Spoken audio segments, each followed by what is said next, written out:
wondered if I came back to work too soon after the Ironman. I probably should have had a week, at least a few days off work to recover. But I came back from Sweden one day and straight back to work the next.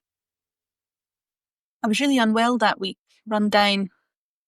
I felt off, out of sorts. Not just unwell, but not like myself. Kind of hollow.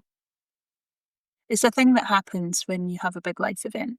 You spent so much time and energy focused towards that thing that you haven't looked past it.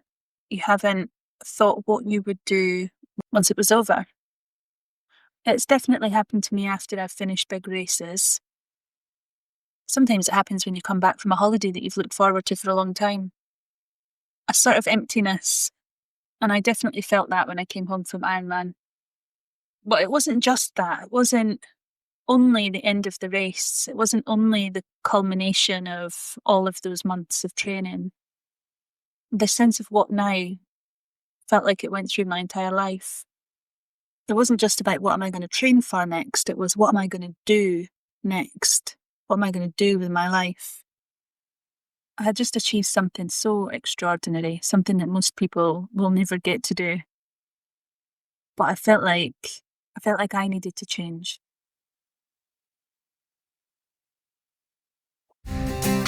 You're listening to What Do I Do Now Then? The podcast that explores the feeling of knowing that something needs to change, but not knowing exactly what or how. I'm your host, Laura, a former corporate serf who completed an Ironman, quit the 9-to-5 and is right now on a journey of transformation. Come along with me while I talk you through the events that brought me here, and we'll navigate the messy middle bit together. If you've ever thought about making a big change but felt fear holding you back, this is for you. I'm here to hold your hand. We jump together. On 3, 2, 1, let's go. The most basic description I can give of triathlon, for those who aren't familiar, is that it's a multi-sport race that consists of swim, bike and run. It's almost always in that order, and there are various distances. They typically break down into 5 distances: super sprint, sprint, standard, middle, and full. The full distance triathlon is often referred to as Ironman, although Ironman is a brand name, and there are loads of other full distance races with significantly smaller entry fees than the Ironman brand. But like many people who make the decision to race a full distance triathlon, I wanted to be able to say, I've done an Ironman. And that's one of the main reasons that I signed up to the Ironman race. The entire full distance triathlon is 140.6 miles or 226 kilometres. And that breaks down as a 3.8 kilometre swim, 180 kilometre bike, and a 42.2 kilometre run. There are no breaks, only a very short transition between each part where you get changed as quickly as possible into your cycling gear and then into your running gear. The amount of time it takes to complete a triathlon depends on lots of different factors, including the type of swim. It's usually an open water swim in a lake, river, or in the sea. Some smaller races might have their swim in a pool. The bike course. Sometimes races are held on closed roads or on a dedicated track, but more often you'll be sharing the road with all of the usual traffic. The bike route might be a number of laps on a short course, it might be out and back between 2 points, or it might be one long loop. It could be flat or hilly, and also might have some off-road sections. The running course. A lap course will be busier than a long out and back, so it can be hard to get past slower runners. But usually on a lap course, there are more spectators to cheer you along, which is very helpful. The weather plays a huge part in any racing. Trying to swim in a stormy sea or in a strong current can cause problems for even the strongest swimmers. Riding into a headwind or on wet roads creates new challenges for cycling. Even the running section is subject to weather conditions. If the day is hot with a strong sun, then any distance of run can become much more difficult. All of this goes to say that it's difficult to set an expectation on how long a race should take. Although once you've completed a few races, you'll certainly have your own ideas about how long you'd like it to take. I'm currently learning the same lessons about running ultramarathons, but we'll talk about that another time. Back to triathlon. 2 years ago, I went to a trail running festival in Wales, and on one rainy afternoon, listened to a talk by a group called 10 Iron Women. They told a story about how they had managed to gather a group of 10 women to agree to train for and compete in an Ironman. I was blown away. I was completely astonished, first of all, that they could get 10 women to agree to do any kind of sporting activity. I was so delighted to discover that women existed who not only wanted to do these things, but who would actually turn up. I had a refreshed enthusiasm for triathlon from that point, and I became determined that I was going to become a triathlete. When I came back from the festival, I discovered that this group, these 10 Iron Women, did one of their weekly runs in the park next to my house. Immediately, I joined them. At that point, they were in their peak training phase for Barcelona Ironman. I was obsessed with I pored over the details of the training plan and listened with bated breath to all of their stories. When they complained about how tired they felt, I wished I felt that tired. I was so excited for them. It really started to create in me this idea that I could do that too. When the idea first came to me to do a triathlon, I thought my intention was that I would train and compete in the Olympic distance. An Olympic distance triathlon is a 1,500 metre swim, 40 kilometre bike ride and 10 kilometre run. I always measured the triathlons by the run. So I would say, oh, it's only 10k. And when I had that thought, it's only 10k, I could probably just do it anyway without training. So I started to think a bit bigger. And probably like a lot of women, I stopped myself at the 70.3. This is what's also known as a middle to half Ironman. A half Ironman is 1.9 kilometre swim, 90 kilometre bike ride, and a 21 kilometre run. It's only a half marathon. So the half distance was where I first set my sights. When I looked at the training plan for the half distance compared to the full Ironman distance, it seemed to me that there wasn't really very much difference. So the thought popped into my mind that if you're going to do that much training anyway, you might as well do the full Ironman. Even after only a few months, I really felt like part of the 10 Iron Women group. I went to the runs every Tuesday, and I knew that if I would do the Ironman, this would be the group that I would want to train with. 10 Iron Women released their plans for the following year, and Kalmar in Sweden was to be the big full Ironman distance race. The idea of announcing a race to focus towards is to try to get as much of the community to join to the same race, to show up in numbers. At Barcelona in 2023, 10 Iron Women had 52 women on the start line. It really is a power move because typically in Ironman and other full distance triathlons, women make up a really small proportion of the field, sometimes even less than 10%. By directing all of the community to a single race in the calendar, we can show up in bigger numbers and really push the goal of 50-50 gender split. And that's why I signed up for Kalmar. I remember thinking, oh my God, what have I done? That was in November 2023, just a few months after I had met the 10 Iron Women. I really didn't think the day that I sat in that tent watching them, listening to them speak, that I would be doing an Ironman the next year. From November to February, when the training plan started, I needed to build a good base fitness. So in what we call the off-season is the time to just maintain and tick over during the winter months. There aren't a lot of long bike rides to go on because the weather is too poor. There's a lot of strength work and running and preparations that can still be made until training starts properly in February. I couldn't swim. So one of the first things that I did was to start taking swimming lessons at the local pool. I was swimming with other adults, most of whom had never swam before. I had learned to swim when I was in school. It'd just been a really long time since I had put my face down in the water and attempted to swim front crawl. It became obvious quite quickly that the swimming lessons weren't quite what I needed. I found a triathlon swimming coach on a recommendation from someone in the 10 Ironman community, and I signed up for a block of 6 weeks of swim training. That was a tricky one because although there were only 6 of us in the class and I felt like one of the better swimmers, I still knew that there was no way on earth I would be able to swim almost 4 kilometres in the sea. It was such a long way to go.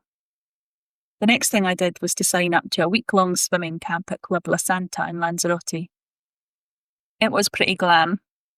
It was pretty expensive, but it was absolutely worth it because it made me a completely different swimmer. Swimming 3 hours a day for a whole week will do that to you. So from my return from that camp was when, in my mind, the training really started. I would be up at 6 to get to the pool in time for it opening, to swim for an hour and a half, to cycle to work straight from the pool, to sit at my desk until lunchtime and then go to the gym, to sit at my desk until home time and then think perhaps I should do a little strength training. The weekends were for the long distance stuff. I had joined a local cycle club. Every Saturday then became 4 or 5 hours of riding out into Essex with the club. Every Sunday was long run day through the spring and summer. All of my weekends were taken up. And when I would get back from my long run on Sunday, I'd flop exhausted onto the sofa to remain there until it was time to go to work on Monday morning. I really loved the structure and purpose that the training gave to my weeks and weekends. The downside of it was that it had really highlighted for me how much I wasn't enjoying being at work, how disconnected I had become from a thing that I had loved for such a long time.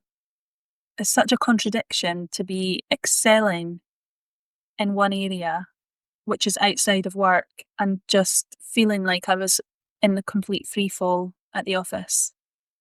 And it had never been like that before. It had never made me feel so lonely.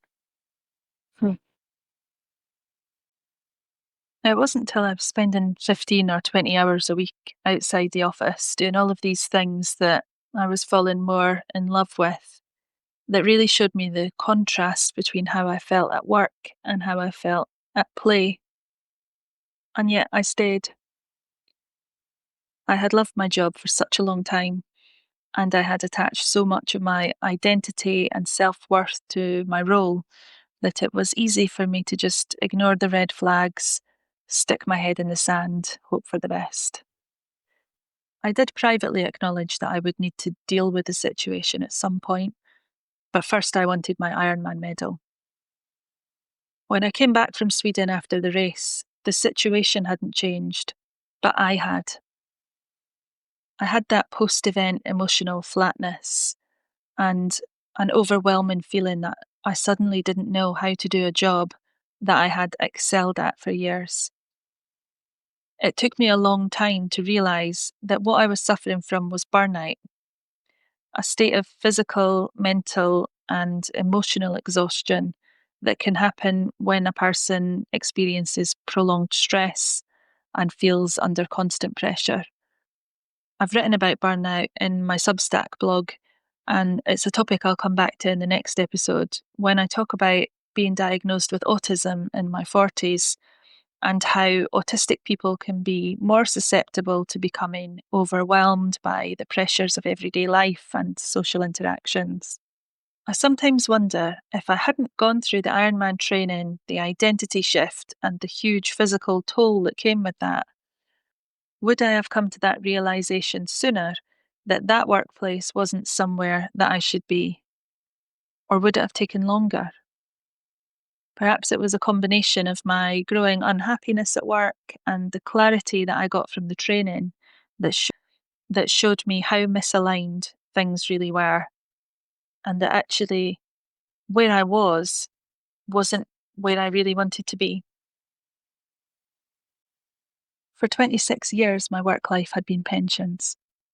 It's really difficult to walk away from something that feels like it's all you've ever known. And if I was speaking to someone else, I'd be able to reel off a list of transferable skills and experience that could take them to any industry they should choose to turn their hand to. But I found it really hard to do that for myself.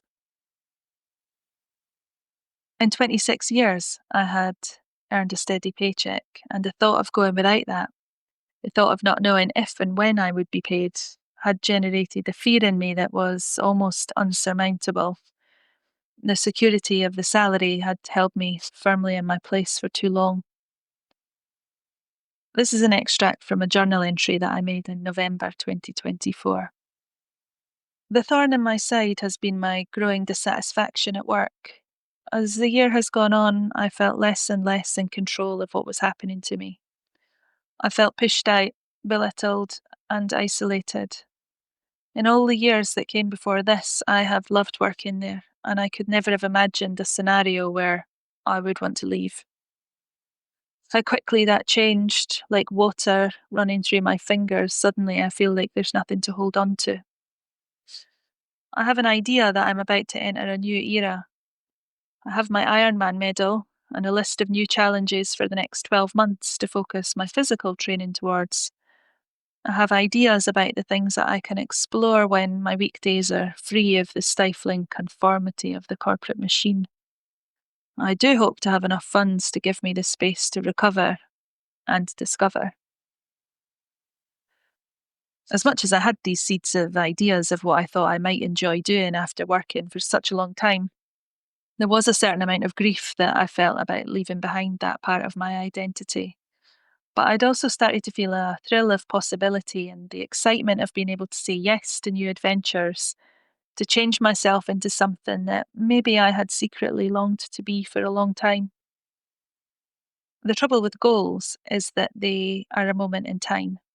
And that's at odds really with the person you need to become in order to achieve the goal. Training for an Ironman isn't about the Ironman race. At least it's not just about the Ironman race. It's about trusting the process. It's about going on the journey. You have to love the training. You have to become the person who can't wait to go to bed early so you can get up early. Every single day excited to cycle in the pouring rain to the pool and then to the office and then to the gym. You have to get up on a wet and windy Sunday morning and be excited to run for 3 hours.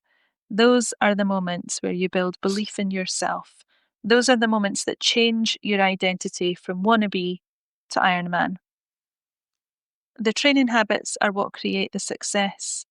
When I was doing all of those things, I was becoming the person who lives to swim, who lives to bike, who lives to run, who lives to race, who lives to collect the medals and achieve all of the things. And so, while it was hard to make the decision that I would have to leave my job, there really was no choice in the end. I had to choose me. Training for the Ironman showed me what I can endure in terms of physical discomfort. There was a lot about what was going on at work at the time that I had not chosen and I would never choose for myself or for anyone. To anyone who's thinking about making a big change in their life, maybe leaving a relationship or changing career, the message is the same. You can do hard things.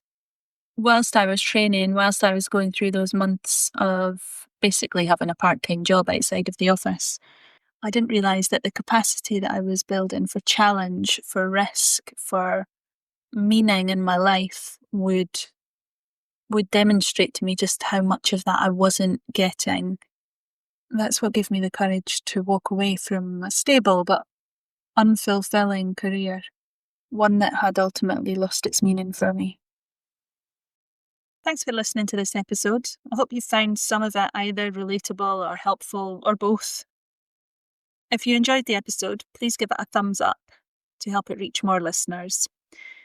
If you have any questions, comments or feedback, you can message or voice note me on Instagram at Laura Goes to London or at What Do I Do Now Then Pod. If there's something longer form that you want to share with me, you can email me whatdoidonowthenpod@gmail.com.